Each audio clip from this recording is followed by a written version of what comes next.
Budget. It's not a bad word. We've all heard it. You know, we all hear our friends say, "Oh, I don't know if I can. I don't know if I can budget it. I don't know if that fits in my budget. I gotta start budgeting." It's not a bad word, but it's a word that us as adults we don't really like to hear because it's usually associated with not having money. But that's not true. That's not true.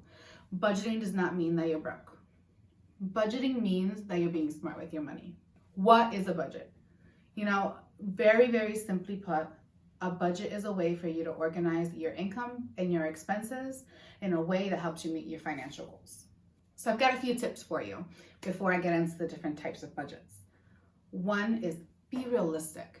When we first started really getting into the nitty-gritty and looking at our expenses and budgeting, I saw the number associated with my fast food and restaurants, and I told my husband, we're never eating out again. That's it. We're not eating. We're done. We're not eating out anymore. I don't care. And let me tell you, I failed because that's just not realistic. But a realistic goal was, hey, I spent this amount of money last month on fast food. Let's cut that by $50. Just be realistic. Be realistic. Make real goals for yourself. Another tip is your family has to be on board. If you're married, your spouse has to be on board. Do it together. You can't do it alone, especially if you can't do it without your spouse. You guys need to sit together and you need to plan and you need to work together on your budget because it doesn't make sense if you're trying to save money and you're trying to cut spending and your spouse is out there swiping his card everywhere he goes. It doesn't make sense. You're not going to get anywhere. You're going to hit a wall. Let's get into the different types of budgets. First one's first is the 70-20-10 budget. So 70%, 20%, 10%. 70% of your income goes towards your living expenses. And that's everything you need to just pay all of your bills and live your daily life.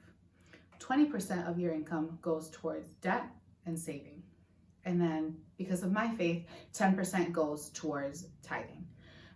If that is not your faith, there's a little way to work around it, and that is 70% goes to living expenses, 20% goes to debt or saving, and then the other 10% goes towards investments.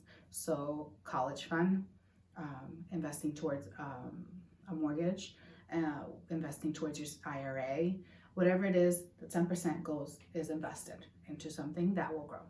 The next budget is the $0 budget. And I know it sounds a little, $0, what? You take your income and you subtract all of your expenses, and whatever's left over, you put it towards saving or towards debt. So there's $0 left. That's why it's called the $0 budget.